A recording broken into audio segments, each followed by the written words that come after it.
और उसी उसी के सिलसिले में हमने एक और सेशन आज रखा है। It's specific related to cost control management in our projects. और मेरा नाम अली अहमद है। I am a professional engineer, mechanical engineer हूँ। एनईडी यूनिवर्सिटी का ग्रेजुएट हूँ और पिछले कोई 15 साल से एक फील्ड में हूँ ऑलरेडी। ईपीसी प्रोजेक्ट्स और different utilities, power plants, oil and gas, इन तमाम फील्ड से मुंसलिक रहा हूँ। अपने शौक के तौर पे मैं एजाइल और स्क्रम और ये सारी चीज़ें भी पढ़ता रहता हूँ अपने शौक की वजह से, क्योंकि मेरी फील्ड ऐसी है। तो एक शौक होता है, जाहिर सी बात है कि टेक और फिनटेक और फाइनेंस और आईटी में किस तरह से प्रोजेक्ट मैनेजमेंट होती है। तो ये सारे मामला थे। और आई होप कि आप सब भी प्रोजेक्ट्स रिलेटेड होंगे। बाज लोग ऑपरेशंस के होंगे, बाज लोग ईपीसी कॉन्ट्रैक्टिंग और ईपीसी ऑपरेशंस वगैरह के होंगे। तो मेनली फोकस यही था कि बेसिकली हमने आज जो सेशन रखा था वो कॉस्ट कंट्रोल के हवाले से रखा था। और जिसकी एक बुनियादी वजह यह है कि एक बहुत इंपॉर्टेंट की फैक्टर है किसी भी प्रोजेक्ट को एक्सपेडाइट करने में। हमारे जो सबसे मेन कैरेक्टर होता है वो यही होता है कि हमने अपनी ट्रिपल कंस्ट्रेंट में से one of the triple constraint का one of the factor is cost. तो स्केजुअल, कॉस्ट और टाइम, ये तीनों चीज़ें जब हम देखते हैं तो फिर हमारा एक जो प्रोजेक्ट की लाइफ साइकिल पे जो इम्पैक्ट आता है वो सारी चीज़ें हम देख। इसी तरह से ईपीसी प्रोजेक्ट जैसे मैंने आपको बताया, या पीसीआई प्रोजेक्ट्स या ईपीआईसी प्रोजेक्ट जिसे आप कहते हैं, इंजीनियरिंग प्रोक्योरमेंट कंस्ट्रक्शन कमीशनिंग, या engineering procurement installation commissioning, EPIC. तो इस तरीके से हम लोग इसको डिफरेंशिएट कर लेते हैं। और इसकी इम्पोर्टेंस इस तरह से है कि ये जो रोल होता है बेसिकली एक कॉस्ट कंट्रोल इंजीनियर का, अगर आप लोगों को शौक है तो basically I am a planning engineer. मेरा जो ताल्लुक रहा है वो एज अ प्लानिंग इंजीनियर या प्रोजेक्ट प्लानर या फिर प्रोजेक्ट लीडर या फिर प्रोजेक्ट मैनेजर के तौर पे ही रहा है। लेकिन ओवर द इयर्स मैंने ये चीज़ नोट की कि प्रोजेक्ट प्लानर या स्केजुलर के साथ साथ अगर आपने प्रोजेक्ट की हेल्थ को केटर करना है तो उसमें सबसे जो क्रिटिकल पार्ट होता है वो आपका होता है बजट प्रोजेक्ट का, जो कि आपका थ्रू आउट द प्रोजेक्ट आपका चल रहा होता है। अब वो प्रोजेक्ट 1 मिलियन का हो या 100 मिलियन का हो, वो उसकी करेंसी यूएस डॉलर हो, उसकी करेंसी कतरी रियाल हो, उसकी करेंसी ऑस्ट्रेलियन डॉलर हो, वो जो भी हो बेसिकली। तो basically we are running our project based on some analysis, based on some synopsis. तो ये सारी चीजें मद्देनजर रख के हम अपनी क्या कहते हैं, सबसे पहले हम ये काम करते हैं कि हम सबसे पहले अपने स्कोप को डिफाइन कर लेते हैं। स्कोप के बाद सबसे पहले हम अपना काम ये करते हैं कि हम अपने बजट्स रिव्यू कर लेता है किसी भी प्रोजेक्ट के। तो बेसिकली एक पूरी मैकेनिज्म है इसका कि हमने चार्टर कैसे बनाना है, वो सारी चीज़ें हम लोग ऑलरेडी पहले भी 1-2 वेबिनार्स हम इस तरह की कर चुके हैं। लेकिन आज हमारा जो स्पेसिफिकली वो फोकस है वो कॉस्ट कंट्रोल के हवाले से है। तो इसी तनाजुर में अगर हम लोग बात करें तो हमने आज इसको देखना है कि इसकी इम्पोर्टेंस और इसकी सिग्निफिकेंस क्या है आपके प्रोजेक्ट पे, या आपकी जो टॉप मैनेजमेंट है उसकी नज़र में आपकी जॉब पोजीशन किस मायने में रखती है। Because you are not selling ice creams. आपने वो जिसे कहते हैं ना, एक थैंकलेस किस्म की एक जॉब होती है और इसमें बहुत ज़्यादा क्रिटिकलिटी इन्वॉल्व होती है। Because all the scenario buildup, all the variations, all the forecasting, all the monitoring based on your reporting, जो कि आप अपनी कॉस्ट मैनेजमेंट रिपोर्ट या कॉस्ट स्टडीज रिपोर्ट जिसे आप कहते हैं उसकी बेसिस पे आप कर रहे होते हैं। सिमिलरली आपके साथ बहुत सारे डिपार्टमेंट की इंटरफेसिंग हो रही होती है। यानी कि आपके साथ प्रोजेक्ट प्लानिंग भी इन्वॉल्व होती है, आपके साथ प्रोजेक्ट क्वालिटी भी इन्वॉल्व होती है, और सबसे ज़्यादा जो क्रिटिकल चीज़ होती है आपके साथ वो होती है प्रोजेक्ट फाइनेंस, फाइनेंस डिपार्टमेंट, और उसके साथ साथ आपका कमर्शियल, या जिसे वो आप प्रोक्योरमेंट कहते हैं, या जिसे आप दूसरे अल्फाज में अगर अदर डिपार्टमेंट है किसी की कंपनी में वो सब कॉन्ट्रैक्टिंग। तो ये सारे के सारे फैक्टर्स होते हैं। इसी तरह से एक बहुत इंपॉर्टेंट डिपार्टमेंट होता है जिसको आप कहते हैं E&P, यानी कि प्लांट एंड इक्विपमेंट। तो ये सारे के सारे डिपार्टमेंट्स आपके साथ होते हैं। तो हम वन बाय वन इनको डिस्कस कर लेते हैं कि कैसे करेंगे, थोड़ा सा मैं आपको एक ओवरव्यू इस वेबिनार में ये भी दूंगा कि प्रोजेक्ट किस नौयत का है, यानी कि what is the basis of your project. If you are winning a project being a contractor और बीइंग अ क्लाइंट, तो वो either it's a lump sum contract, it's a fix scope contract, it's a unit rate contract, या जिसे आप कहते हैं cost reimbursement, या जिसमें आपकी कोई कॉस्ट रिम्बर्समेंट के साथ साथ फीस भी इन्वॉल्व होगी जो कि आप क्लेम कर सकते हैं लेटर ऑन।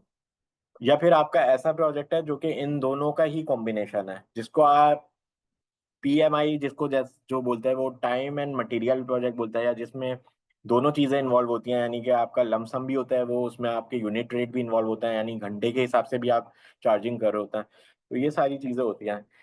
अच्छा, पहले भी यही कोशिश रही है कि अभी भी यही कोशिश है कि मैं थोड़ा सा किताबी बातों से हटके, जाहिर सी बात है आप सबने अर्न वैल्यू मैनेजमेंट पढ़ी हुई होगी, आप लोगों ने बहुत सारी चीजें पढ़ी हुई होंगी, जैसे प्लान वैल्यू क्या होती है, एस कर्व्स क्या होता है, और प्रोजेक्ट की हेल्थ कैसे देखता है। तो ये सारी चीजें हैं, बिल्कुल हैं।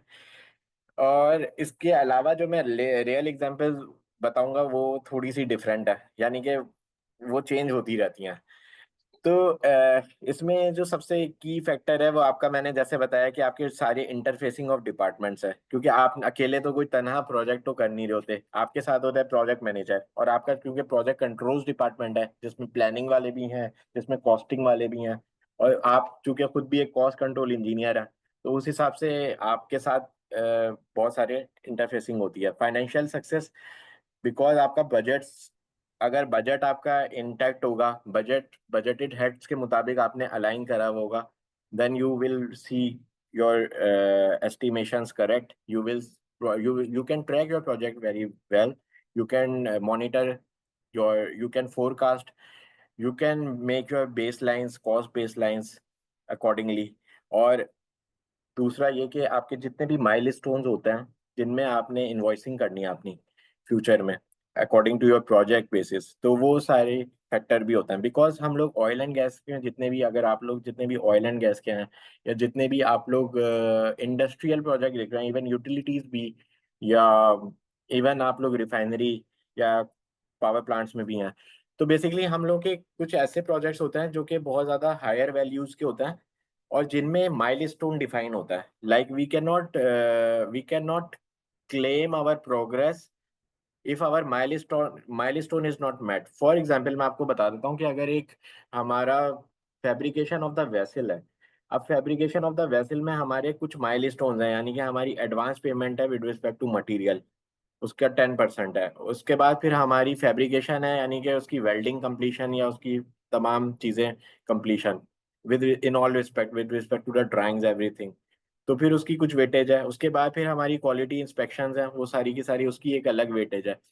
तो we can not make our progress with respect to our own criteria, हमें फिर अपने माइलस्टोन्स देखने होंगे कि हमारे माइलस्टोन्स क्या हैं। उसमें भी मैं मजीद आपको ये बताऊंगा कि हमने अपनी प्रोग्रेस को फिर ट्रिगर डाउन कैसे करना है, कि यार हमने अगर अपनी माइलस्टोन की बेसिस पे ही रहेंगे, तो फॉर एग्जांपल अगर वो वैसे 1 साल बाद बनना था, तो हम 1 साल बाद तो उसकी इन्वॉइसिंग करेंगे, लेकिन हम उसकी प्रोग्रेस कैसे कैलकुलेट करेंगे, we have to calculate that progress.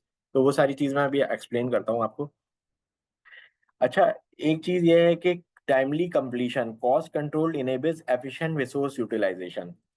जो सबसे बुनियादी चीज होती है वो आपका बजट होता है बेसिकली। अच्छा, अब मैं आ जाता हूँ सबसे पहली चीज पे, जो नंबर 1 पॉइंट है हमारा है, वो है फिक्स्ड प्राइस कॉन्ट्रैक्ट्स की बेसिस पे हमने कोई प्रोजेक्ट अवार्ड हो गया है हमें।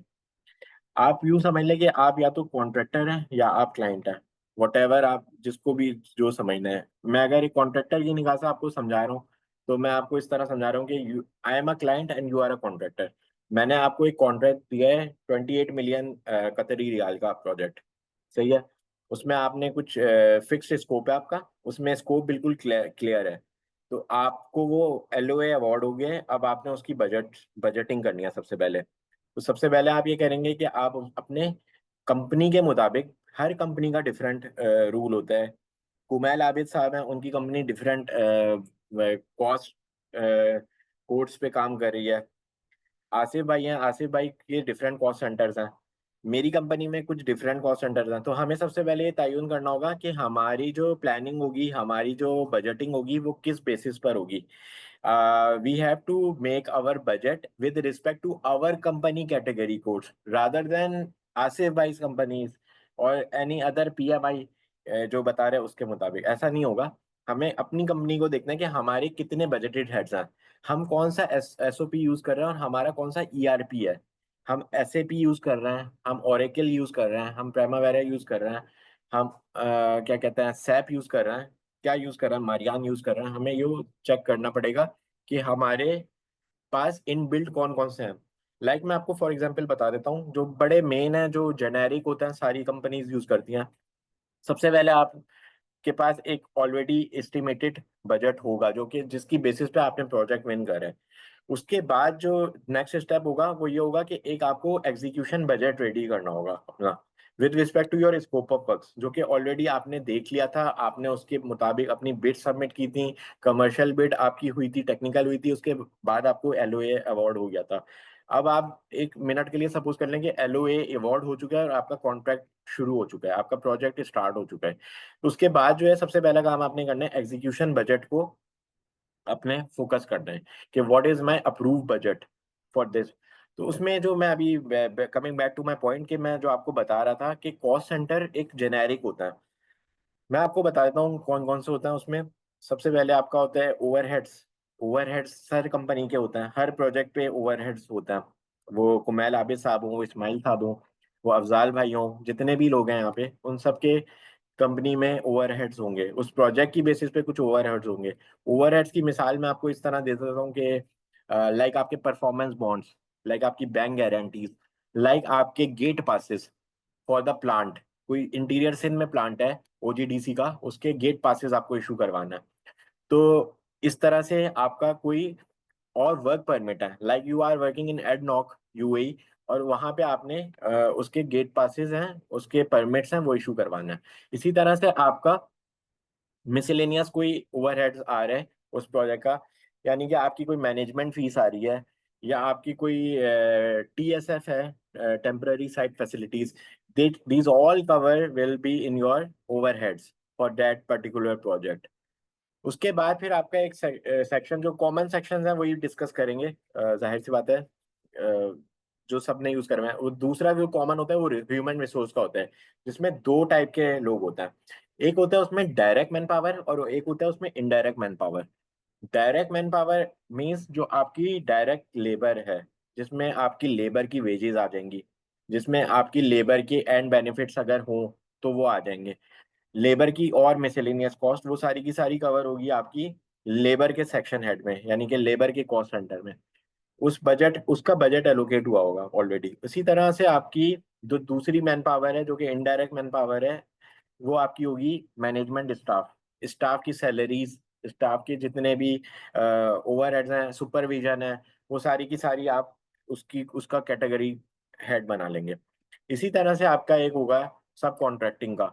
इसी तरह से एक आपका होगा प्रोक्योरमेंट का, मटेरियल प्रोक्योरमेंट का। इसी तरह से एक आपका होगा प्लांट एंड इक्विपमेंट का। तो इस तरह से और भी लोग अगर कोई यूज कर रहा है तो वो भी हम डिस्कस कर लेंगे, लेकिन ये मैं ऐसे ऐसे बता रहा हूँ आपको जो कि एक नॉर्मल जेनेरिक प्रोजेक्ट पे यूज होता है। इसकी बेसिस पे जो आपने 28 मिलियन का प्रोजेक्ट विन करा था, उसका ब्रेक डाउन आपने इस तरह से करना है। अच्छा, अब हमने बजट अप्रूव करवा लिया। Now our timeline has been started. तो being a cost control engineer, जो सबसे मेन चीज है जो आपकी जो होगी प्लानिंग के साथ साथ जो आपने करनी है, सबसे पहले तो आपने प्लानिंग पैकेजेस देखना है अपने, कि आपका स्केजुअल बेसलाइन है, उसकी क्या टारगेट्स हैं, उसकी क्या है। अकॉर्डिंगली आपने अपनी कॉस्ट बेसलाइन बनानी है, यानी कि आपने अपनी मंथली इन्वॉइसिंग या कैश फ्लो का जो एक हिस्टोग्राम बनाना है, या उसकी जो डिप्लॉयमेंट करनी है या लोडिंग करनी है आपने अपनी कॉस्ट की, उस 28 मिलियन की, और वो सारे हेड्स की मंथ वाइज करनी है आपने। यानी कि अप्रैल में कितनी कॉस्ट होगी, मई में कितनी कॉस्ट अली होगी, भाई। जून में कितनी कॉस्ट होगी। हेलो। जी जी अली अहमद भाई, मैं ये कह रहा था कि आप रेलेवेंट अगर स्लाइड को रेफर करना चाहें तो बता दीजिएगा, वो वही डिस्प्ले कर लेंगे। जी जी जी जी, यही है कैप, मैं प्रिंसिपल्स ही बता रहा हूँ अभी आसिफ भाई। तो बेसिकली आई वॉज टेलिंग के कॉस्ट बेसलाइन जब आप बना रहे होंगे, अपने कैश फ्लो को जब बना रहे होंगे, तो आपने अपने बजट के मुताबिक अपनी मंथली प्रोग्रेसिव एक्सपेंसेस या कॉस्ट बजट यूटिलाइजेशन को चेक करना है। तो उसकी आपने फिर मंथली लोडिंग करनी है, यानी मंथली आपने एस कर्व बनाना है उसका, कॉस्ट बेसलाइन। तो उसके बाद फिर आपकी जो यानी कि अब आपका प्रोजेक्ट मॉनिटरिंग फेज में आ गया है। उसके बाद फिर आपने सबसे पहले ये काम करना है कि अपने फाइनेंस से पूछना है कि मेरा कैश फ्लो अगर अप्रूव हो गया है, तो are we getting like any advance mobilization, इस तरह से कोई अगर ऐसी चीज़ है तो उसकी कॉस्ट मुझे किस तरह से एलोकेट करनी है और कहाँ एलोकेट करनी है। सिमिलरली आपने जितने भी बजटेड हेड्स हैं, ओवर हेड्स है, आपकी मैन पावर है, आपकी सब कॉन्ट्रैक्टिंग है, वो सारी आपने करनी है। तो ये सारी की सारी आपने प्लानिंग कर लेनी है, यानी कि planning establish a clear project scope, budget and resource allocation. Resource आपकी एलोकेशन ऑलरेडी डिप्लॉयमेंट हुई भी होगी, उसी डिप्लॉयमेंट के मुताबिक आपने अपनी मैन पावर की कॉस्ट कैलकुलेट की हुई है, बजट में एलोकेट हुई हुई है। सही है। नाउ अगर हम मॉनिटरिंग फेज की बात कर रहे हैं, तो हमारा जो सबसे की रोल होगा वो ये होगा कि हमने अपने सारी की सारी बजट, अगर हमारा बजट अप्रूव हो गया है तो हमने उस बजट को अपने इनकॉर्पोरेट करना है अपने सिस्टम में, इंटरप्राइज में। Being a cost control engineer, ये हमारी रिस्पॉन्सिबिलिटी है कि हमने उस बजट को टेक केयर करना है। यानी कि we are not the custodian of that budget, project manager is the custodian of that budget, but we are now monitoring that budget. तो हमने सबसे पहले अपने एसएपी में या अपने ओरेकल में उसको इम्प्लीमेंट कर देना है कि ये बजट मेरा है, प्रोजेक्ट कोड ये है हमारा 1107 लेट से, इसका टोटल बजट है 28 मिलियन। तो इस बजट को मैंने, सारा का सारा बजट मैंने इसमें यूटिलाइज कर दिया, अपना अपना फीड कर दिया। उसके बाद फिर मैं सारे स्टेक होल्डर्स को ईमेल कर दूंगा कि this budget is approved and you can now make the requisitions according to this budget. तो वो पहला स्टेप ये होगा कि जितनी भी रिक्विजिशंस होंगी उस प्रोजेक्ट की, वो प्रोजेक्ट मैनेजर अपने एरिया इंजीनियर्स और एरिया मटेरियल कोऑर्डिनेटर उन सबको ये बता देगा, जितनी भी डिप्लॉयमेंट हुई भी होगी, कि अकॉर्डिंगली मैंने अपना मटेरियल प्रोक्योर करना है, उसकी एमआर रेस करनी है, उसकी ईआर रेस करनी है, इक्विपमेंट रिक्विजिशंस, उसके अकॉर्डिंगली मैंने मैन पावर रिक्वेस्ट जनरेट करनी है कि कितनी मैन पावर मुझे चाहिए। सिमिलरली वो सारी की सारी एक एंड पे आपकी जाहिर सी बात है, प्रोजेक्ट की जितनी भी मैन पावर होगी वो यूजुअली यूजुअली ऐसा ही होता है कि वंस इन अ टाइम आप सारी की सारी एक साथ ही रिक्वेस्ट कर देते हैं, जितनी भी आपकी प्रोजेक्ट की डिप्लॉयमेंट होती है। फिर आप अपने पीक को डिफाइन करते हैं, फिर आप अपने रिसोर्स लोड करते हैं, ऑप्टिमाइज करते हैं कि मुझे कितने बंदे कब चाहिए, कितनी मैन पावर मेरी आइडियल होगी, किस फेज में मेरी पीक आएगी। तो अकॉर्डिंगली वो आप अपनी कॉस्ट बेसलाइन अपने स्केजुअल को सेट करके करते हैं। मैं आपको एक एग्जांपल देता हूँ कि जीसीसी रीजन में या फिर आपके इवन इंटीरियर सिंध में भी जितनी भी हमारी ऑयल एंड गैस की साइट्स हैं, ये सारा का सारा जो टाइम फ्रेम होता है मई से लेकर और अक्टूबर का, इसमें यूजुअली हमारे प्रोजेक्ट एग्जीक्यूशन उस प्रोडक्टिविटी पे नहीं हो रहे होते जिस प्रोडक्टिविटी पे हमारे विंटर में या एंड ऑफ फॉल में हो रहा होता है, यानी स्प्रिंग यानी ऑटम के बाद, अक्टूबर से लेकर अप्रैल तक। तो हमने अपनी डिप्लॉयमेंट अकॉर्डिंगली करनी है। मैं आपको एक सिर्फ एग्जांपल दे रहा हूँ, क्या पता आपके प्रोजेक्ट में जुलाई में आप कोई शटडाउन आ रहा हो, तो आपने अपने प्रोजेक्ट को अकॉर्डिंगली उसी हिसाब से अपनी डिप्लॉयमेंट करनी होगी। तो सिमिलरली आपने फिर अपने मटेरियल की भी क्या कहते हैं, रिक्विजिशंस जो भी हैं वो सारी की सारी सेट करनी है।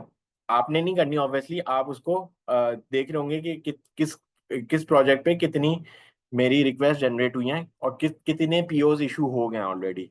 सही है। तो इसमें बहुत सारी मसले मसाइल होते हैं, आपके अगर मटेरियल की प्रोक्योरमेंट ऑफ शोर है, ओवरसीज है, यानी कि लोकल मटेरियल नहीं है, तो फिर आपने उसमें ये चेक करना है कि उसकी एलसी स्टैब्लिश हो गई है नहीं हो गई है, उसके टर्म्स एंड कंडीशन क्या हैं, उसका लीड टाइम क्या है।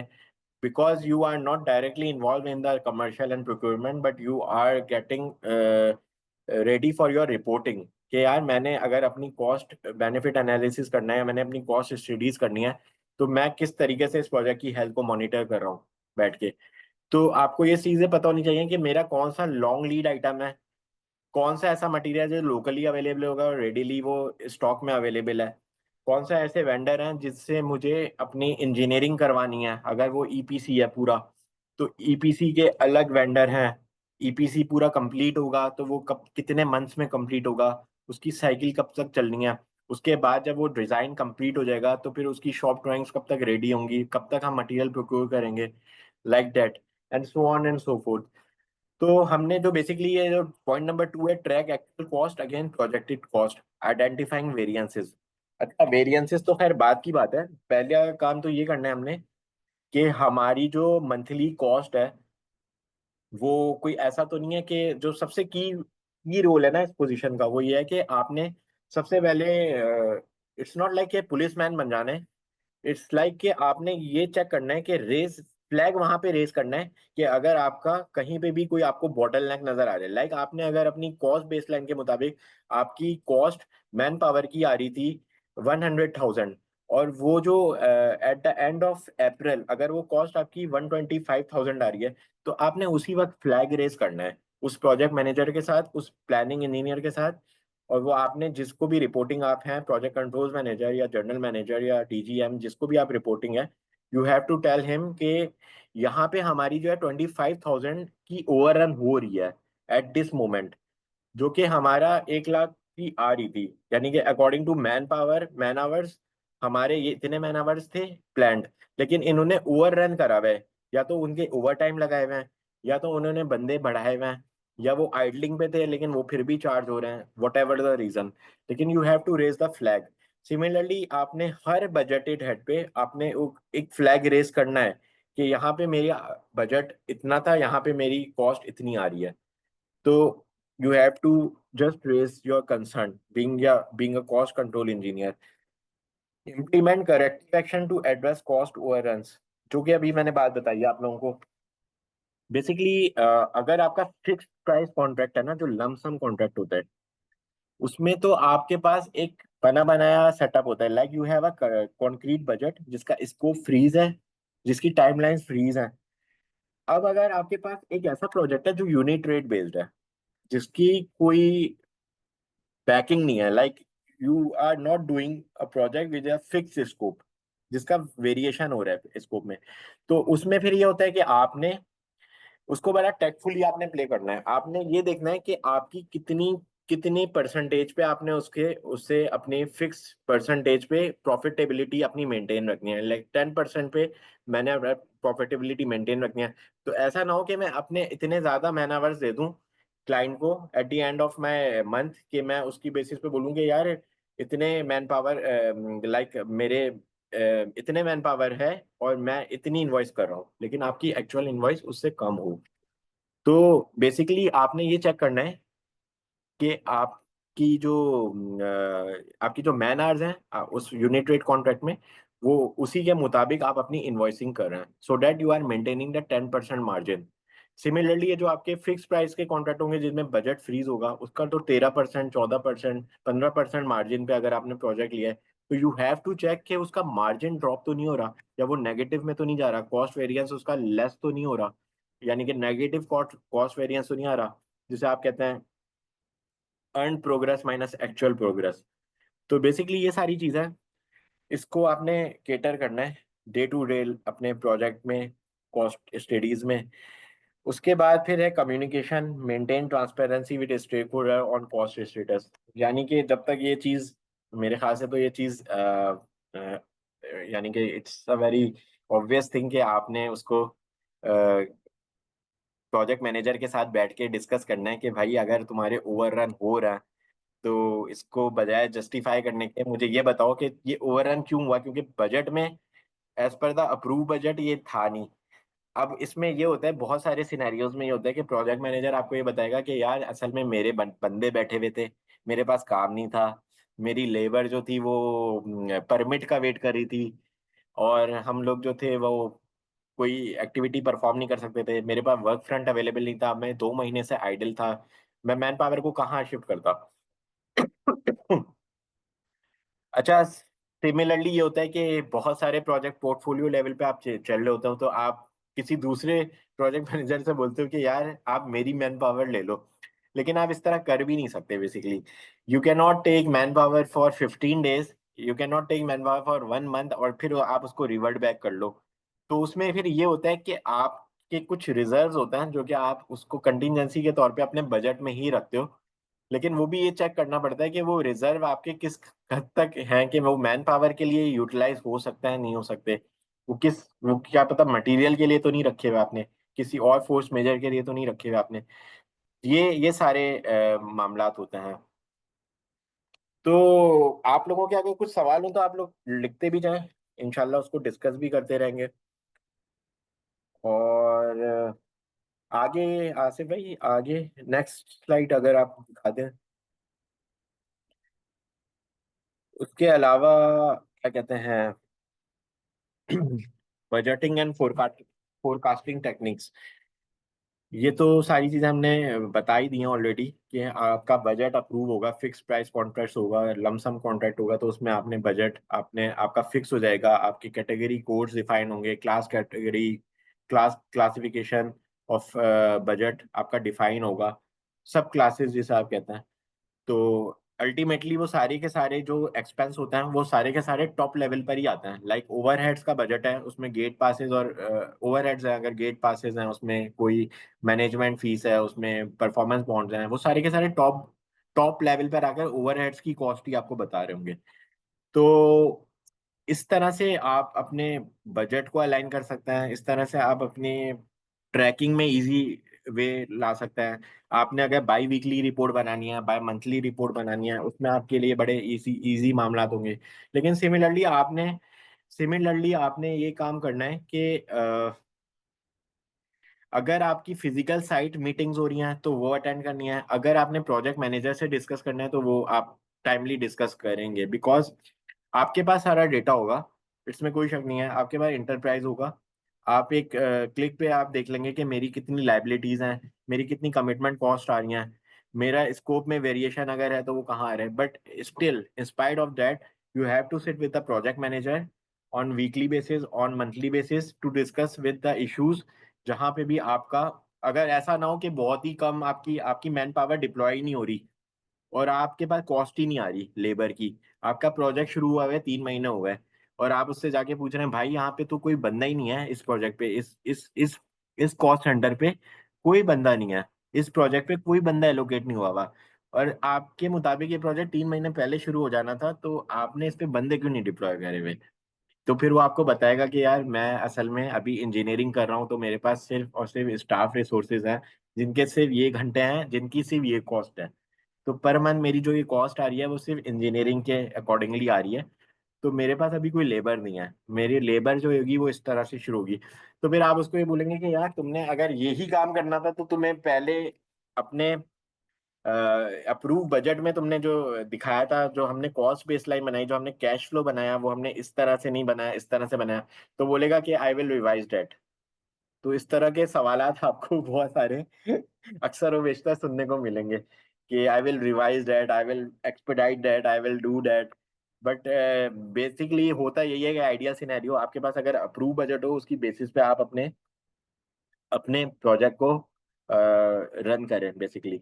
इसका कोई और जुगाड़ नहीं है इसकी, मतलब कोई बिल्कुल भी कोई शॉर्टकट नहीं है इसका। अनटिल और अनलेस आपका क्लाइंट आपका जैसे रोड वर्क्स है यहाँ पे कतर में, अशगाल एक अथॉरिटी है जो कि रोड डिवीजन के जितने भी मामलात हैं, इंफ्रास्ट्रक्चर के जितने प्रोजेक्ट है, वो उसका जो मेन है वो अशगाल है। तो अशगाल बेसिकली आपको इजाजत देती है। तो हमारे कुछ रोड के प्रोजेक्ट्स थे जो कि डिले हुए हुए थे। तो पता ये चला था कि हमारे सारे के सारे प्रोजेक्ट जो इसलिए डिले हुए हुए हैं क्योंकि फीफा का टाइम था, फीफा वर्ल्ड कप हो रहे थे। तो फीफा वर्ल्ड कप के दौरान उन्होंने कुछ मार्किंग ऐसे की हुई थी एरियाज की, दोहा के, कि वहां पे जो है उन्होंने बैरियर्स लगाए, उन्होंने बहुत सारी क्या कहते हैं बंदिशें की। लेकिन जो हमारे स्कोप का काम था उन्होंने उसको होल्ड रखा थोड़े अरसे तक, और वो काफी लंबे अरसे तक रहा। तो हमारी जो सारा का सारा था वो स्कोप क्रीप हुआ, सारा का सारा डिजाइन हमारा आगे बढ़ा, फिर हमारे सारी की सारी प्रोक्योरमेंट आगे बढ़ी। जितने हमारे सब कॉन्ट्रैक्टर थे सिविल के वो सारे के सारे या तो इधर चले गए या उधर चले गए। तो उससे ये हुआ कि फिर हमारे नए नए बजट रिवाइज हुए। वो एक अलग कंडीशन है। लेकिन अदर देन दैट, अगर आपका प्रोजेक्ट मैनेजर ये बोल रहा है कि मैं 3 महीने तक आइडियल इसलिए था, तो उसकी कोई जस्टिफिकेशन प्रॉपर हो या फिर उसकी कोई, आप रिटर्न में उससे कोई ईमेल पे लें ताकि उसका मामला उसी वक्त क्लियर हो। अदरवाइज जैसे जैसे प्रोजेक्ट प्रोसीड होगा और अगर वो बहुत हाई वैल्यू का प्रोजेक्ट है, then you will face more difficulty and then that will be more debacle for you, और वो प्रोजेक्ट लॉस में ही जाएगा। तो आपका मार्जिन भी गिरेगा, उसके बाद आप लॉस में भी जाओगे।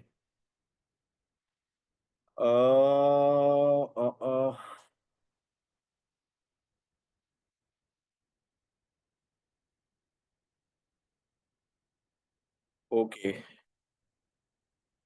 Predict contract.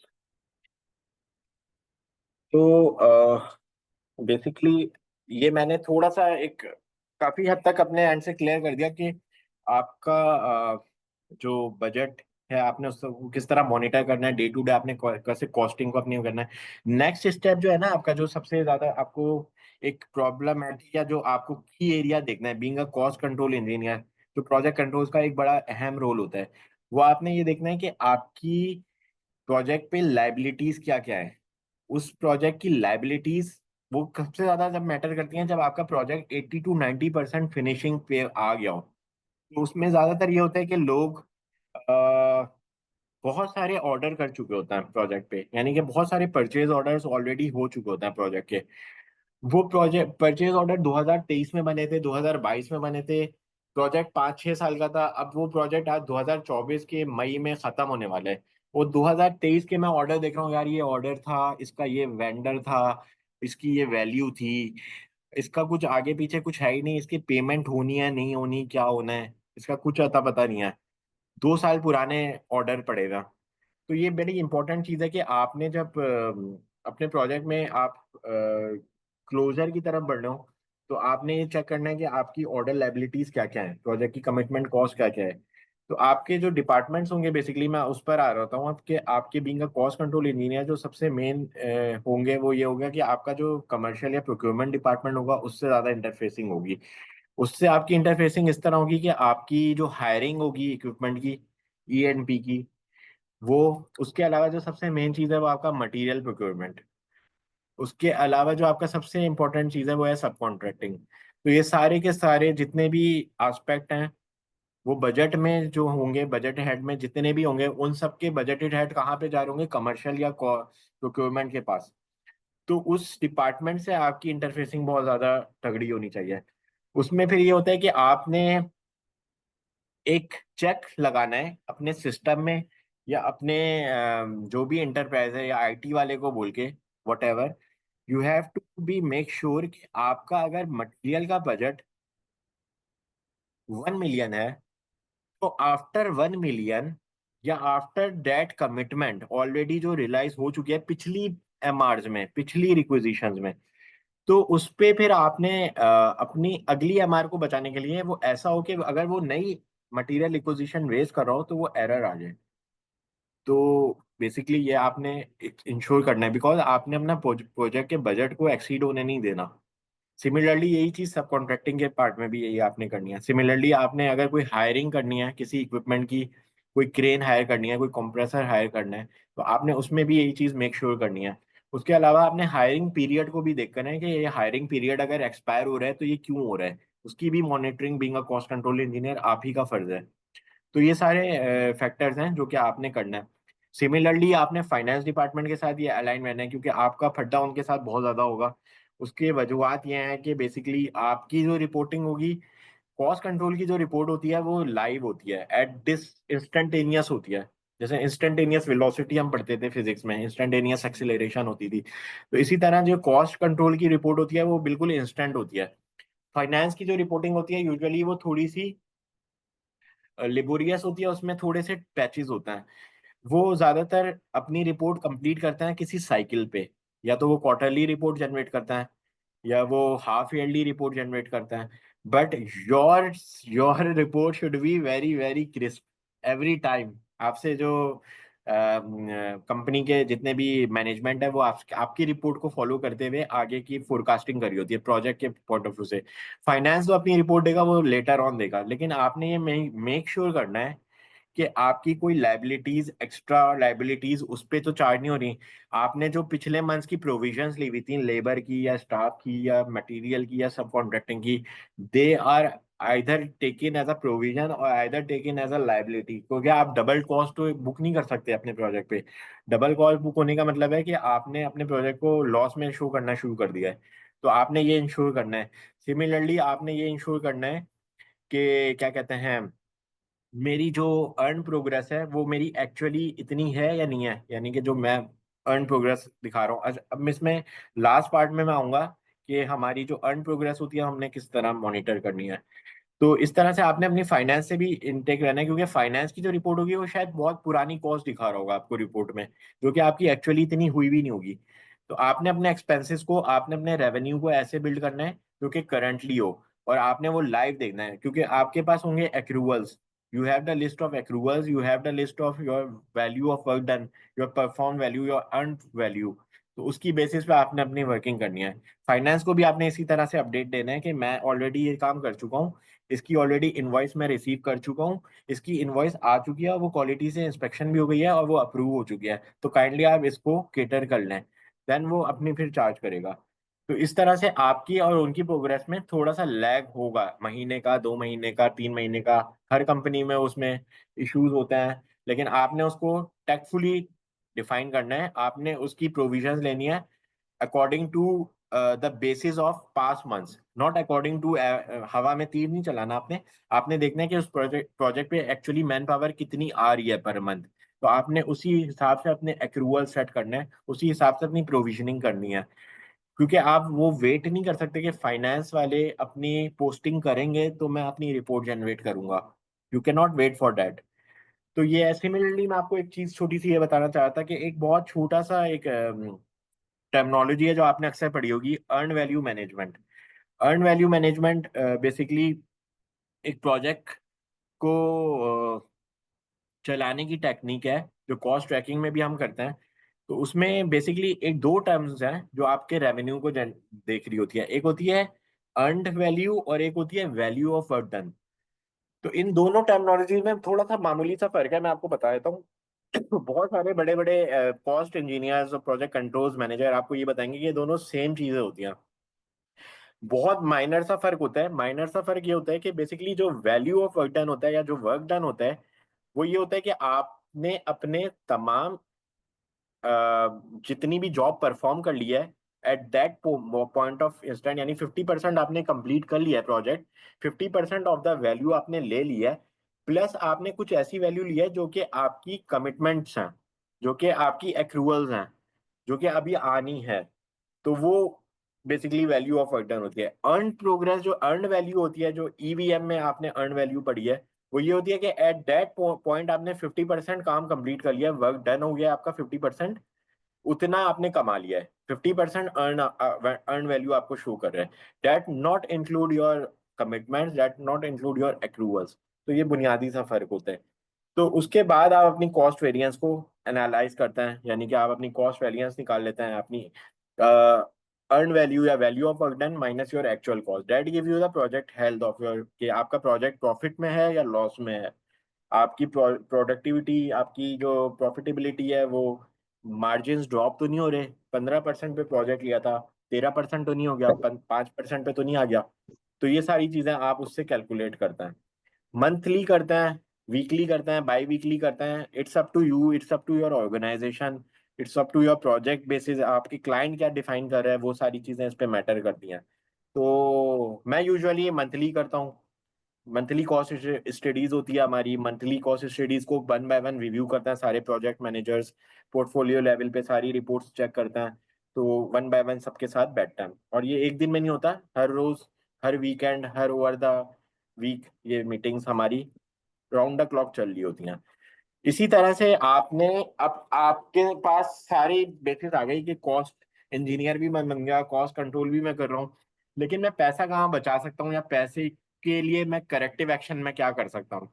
बेसिकली आपने सबसे पहले काम ये करना है कि कंट्रोलिंग के पॉइंट ऑफ व्यू से आपने ये सबसे पहले चेक करना है कि मेरा स्कोप, आइदर मेरा स्कोप इज एक्यूरेट। अगर मेरे पास कोई वेरिएशन आई है तो क्या वो मेरे तक पहुंची भी है या नहीं पहुंची। समटाइम्स ऐसा होता है प्रोजेक्ट मैनेजर के पास वेरिएशन आ चुकी होती है and you are not aware of that variation.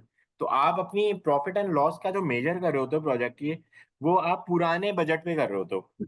Now your budget has been revised, you have received one VO from the client and you are not catering that VO in your new budget.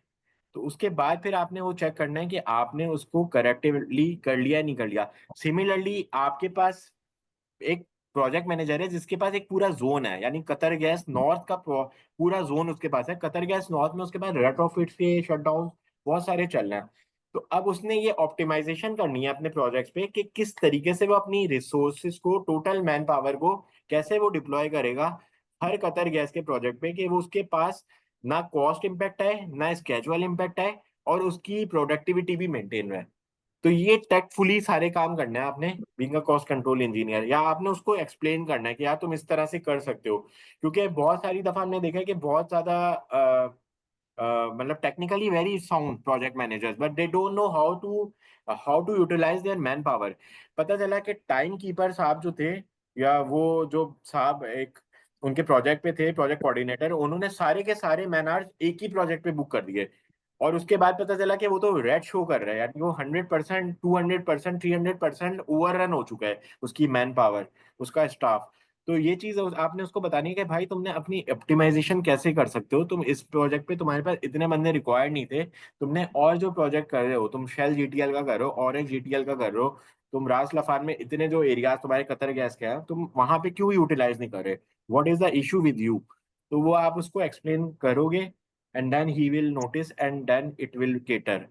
Similarly आपने ये देखना है कि आपका value engineering क्या है। Value engineering basically ये होती है कि आपने अपने मटेरियल में कुछ ऐसे स्पेसिफिकेशंस रखना है कि आपने उसको टाइमली डिलीवर भी हो जाए वो साइट पे, उसका लीड टाइम भी शॉर्ट हो, उसके अंदर मेटलर्जी भी बहुत ज्यादा ना हो कि जिससे प्रॉब्लम हो कि यार ये मटेरियल अवेलेबल नहीं हो रहा है या ये नहीं हो रहा। तो वो वैल्यू इंजीनियरिंग बेसिकली आप ऐसे ही करें कि आप अपने मटेरियल हैंडलिंग को प्रॉपरली कर लें, टाइमली कर लें, प्रोजेक्ट की जितनी भी मटेरियल है उसकी सोर्सिंग टाइमली कर लें, ताकि आप अपने बाकी आगे के मामला को क्यों कोई जंगी हालात हो जाएं, कोई ऐसा हो कि भाई शिपमेंट्स ही रुक गई हैं, यूरोप से जो शिपमेंट आनी थी वो रुक गई है, या कोई और कोविड के टाइम में बड़े मसले हुए थे, फोर्स मेजर, या प्रोजेक्ट ही बंद हो गए, तो ये सारे मामला होते हैं। तो वहां पे आप अपनी करेक्टिव एक्शन कर सकते हैं। सिमिलरली आप जरूरी नहीं है कि आप अपनी कॉस्ट सेविंग ही करें। सिमिलरली आपने अपने प्रोजेक्ट, आपने सिंपली सबसे पहला काम ये करना है कि मैं कहाँ यूटिलाइज कर सकता हूँ फॉर द कंटिजेंसी रिजर्व। अगर वो नहीं कर सकते तो आप अपने विद इन बजट रहें, that's not a issue because that budget was allocated to you for your project, so that's no harm at all. So ये सारे पॉइंट थे। आई होप कि अब हम क्वेश्चन आंसर्स लेते हैं।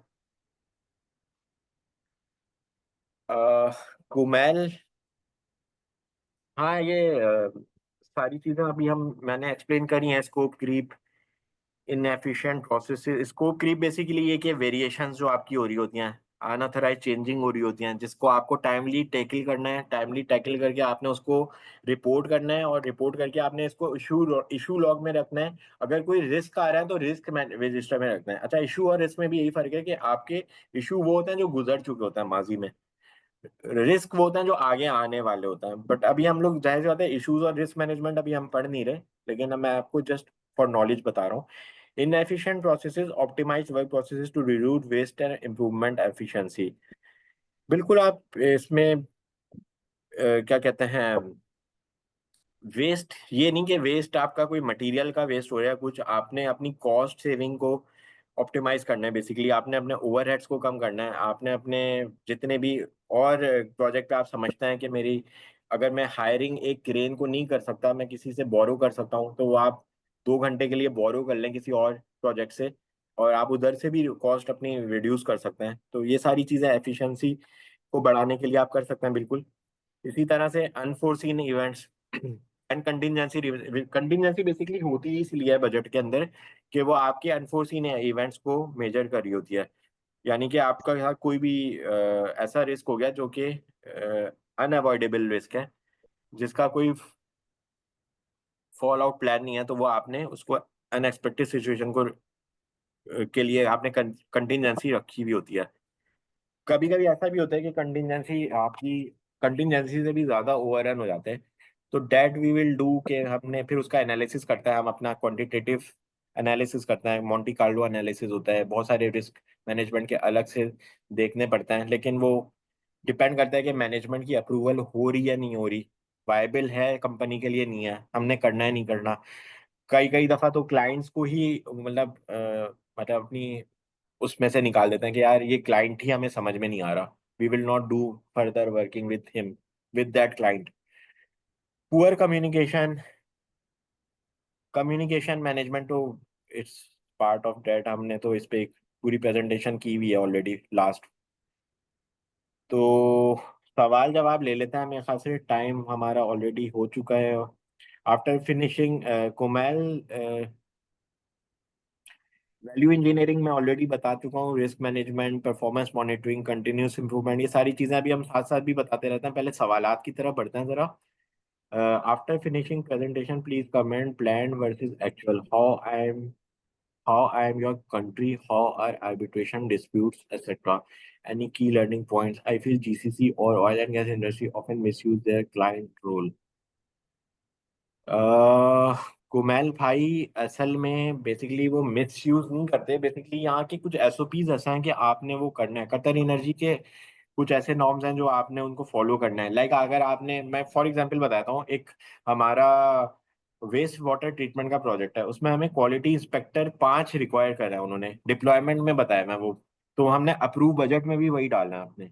हम कुछ उसमें एक्शन कर नहीं सकते because we have already bid that, we have already win won that project, और अब हमने उसको फुलफिल करना है। उन्होंने एक और रिक्वायरमेंट ये दी हुई है कि आपने अपना कमिश्निंग इंजीनियर डिप्लॉय करना है, हालांकि उसकी कमिश्निंग 2 साल बाद होनी है, लेकिन we are hiring one commissioning engineer for that project.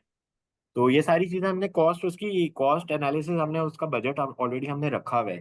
तो आपने अपने क्लाइंट को बजाय मिस यूज का मिस यूज नहीं करा, बेसिकली आपने उसके मुताबिक ही आपने करना है, क्योंकि आपने स्कोप पढ़ा था तभी आपने उसको बिड करा था, आप उसमें शामिल हुए थे बिडिंग में, वरना तो आपका प्रपोजल डिपार्टमेंट वो प्रोजेक्ट लेता ही नहीं एट फर्स्ट। आई होप आपको मेरा सवाल समझ में आया होगा। अगर आपने, आसिफ भाई, अगर ऑडियो ओपन हो जाए तो वो भी अच्छा है। After finishing presentation, please comment companies who use ERP limit themselves to standard company project templates. देखें, ERP तो बड़ा important हो गया अब, with respect to the society current, current environment which we are living, जो इकोसिस्टम में create हो गया ऑलरेडी। प्रोजेक्ट मैनेजमेंट आप कर नहीं सकते विदाउट ईआरपी, यानी कि आप मतलब जितनी भी बड़ी बड़ी oil and gas EPC companies हैं, सबके पास ईआरपी हैं। अब वो छोटे लेवल के ईआरपी हैं, वो बड़े लेवल के हैं, वो एक अलग डिबेट है, लेकिन you can not do on simply templates. Templates use होते हैं मगर मगर आपका जो पूरा डेटाबेस बनता है वो आप टोटल एक्सेल पे तो रिलाई नहीं कर सकते। तो you have to make a database जिसमें टेराबाइट्स में डेटा होगा, आपकी कंपनी के सर्वर्स होंगे, वो सारा डेटा आपने कहाँ रखना है, कहीं ना कहीं तो आपने उसको लॉग करना है ना। तो सारी की सारी चीजें it's very important, they don't tailor for the project needs.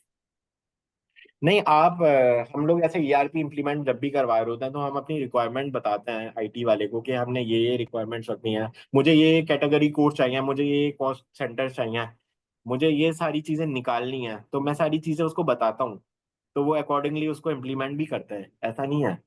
तो इट्स वेरी मच कि आपने अपने मुताबिक टेलर करवाना है, कंपनी के मुताबिक टेलर करवाना है। इट्स नॉट अबाउट कि क्या वो दे देगा हमें, कोई भी कंसल्टेंट, एसएपी का कंसल्टेंट हायर करा तो वो हमें दे के चला जाए, ऐसा नहीं होगा।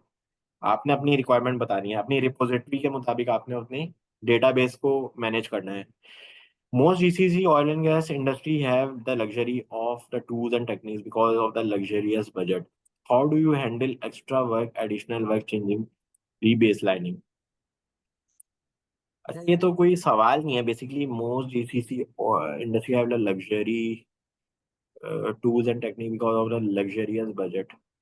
देखिए, वो तो बजट है, लेकिन वो अपने बजट पे आपको भी तो पे कर रहा है ना, बीइंग क्लाइंट। वो मतलब फ्री में तो काम नहीं करवा रहे आपसे, तो जाहिर सी बात है जितने भी कॉन्ट्रैक्टर है, मार्केट में बहुत कंपटीशन हो गया है, और everybody is now opening the doors के भाई हमें ये काम मिल जाए तो we are happy to go. आप ये समझ लें कि जो छोटे छोटे पेंटिंग के और जो इंसुलेशन के कॉन्ट्रैक्टर थे वो आज ईपीसी के बड़े बड़े जाइंट बन गए हैं यहाँ पे। तो मैं नाम नहीं लूंगा कंपनीज का, लेकिन ये कि थोड़ा सा इसमें एक्सप्लॉइटेशन वगैरह का फैक्टर आता है और थोड़ी सी डिस्क्रिमिनेशन, वो मतलब थोड़ी सी कॉन्फिडेंशियलिटी के मामला होते हैं। लेकिन मैं आई विल जस्ट टेल के क्लाइंट भी बड़े क्लेवर हो गए और कॉन्ट्रैक्टर तो क्लेवर होता ही है, तो वो तो अपना काम, जाहिर सी बात है, हर बंदा पैसा कमाने के लिए मार्केट में आया हुआ है। तो that's a thing you have to be. Cost control engineer का यही काम है कि वो देखे मार्केट को भी, देखे कि कैसी क्या है। और जाहिर सी बात है प्रपोजल डिपार्टमेंट में आप लोग नहीं, अगर जिसका शौक होगा तो प्रपोजल वाला भी आपको बताता रहता होगा, बिजनेस डेवलपमेंट वाला भी आपको बताता रहता होगा। How do you handle extra work, additional work, changing, rebase lining. देखिए अगर रीबेस लाइनिंग करनी है तो वो पहले, सबसे पहले प्लानिंग मैनेजर उसको चेक करेगा कि इसकी रीबेस लाइनिंग होनी है। सिमिलरली फिर उसकी कॉस्टिंग अकॉर्डिंगली, अगर उसकी वेरिएशन हाई भी है, यानी कि 1 मिलियन का जॉब था वो 1.5 मिलियन का हो गया, जो 4.5 मिलियन एक्स्ट्रा है, तो उसके मुताबिक आपने बजट रिवाइज करना पड़ेगा। आपने फिर ये चेक करना पड़ेगा कि इसकी जो एडिशनल हुई है कहाँ कहाँ पे हुई है, पूरा बजट रिवाइज होगा या थोड़ा सा एक दो हेड्स रिवाइज होंगे। You have to do it according to the your new schedule, your new finish date. वो सारी चीजें होंगी। पहले आप उसी फेज से गुजर कर आ रहे होते हैं, स्केड्यूलिंग से, प्लानिंग से, देन ही कॉस्टिंग की तरफ आप बढ़ते हैं। ये जो एक साइकिल है, like I was a planning engineer, इस तरह से। अह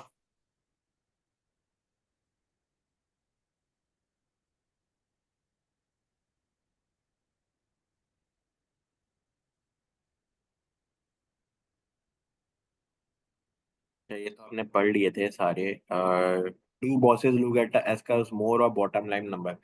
यार बॉसेस बेसिकली, मेरा जहाँ तक ताल्लुक है, मेरा जीएम देखता है कि मार्जिन ड्रॉप कहाँ हो रहा है वो बता दो, फ्लैग रेस कर दो जहाँ पे आपके नेगेटिव वेरिएंसेस आ रहे हैं, ये सारी चीजें वो देखता है। और बॉसेस को यही चीजें चाहिए होती हैं बेसिकली, कि आपका अ, कौन सा प्रोजेक्ट कितनी हेल्प पे चल रहा है। ये नहीं जरूरी कि आप 10 प्रोजेक्ट करो तो एक आध तो कोई लॉस में जा ही रहा होता है। तो उसको यही चीज चेक करनी होती है कि कैसा कैसी परफॉर्मेंस चली है। वो एस कर्व पढ़ ले तो वो एस कर्व उसको समझ में आ जाए तो वो सही है, जो चीज उसको समझ में आ जाए वो डिलीवरेबल हो जाता है उसका। तो आपको अकॉर्डिंगली ऐसे ही रिपोर्ट बनानी होती है भाई। तो आई होप कुमेल भाई ये होगा।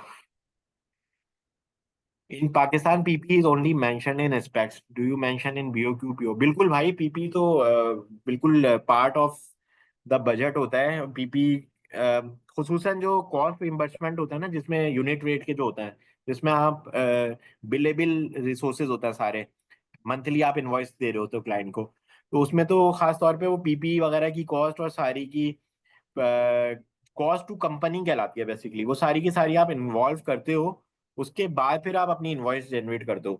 तो उसमें भी दो चीजें होती हैं। मैं छोटे सी आखिरी बात बता देता हूँ कि वो उसमें आपकी कुछ फीस भी इन्वॉल्व होती है।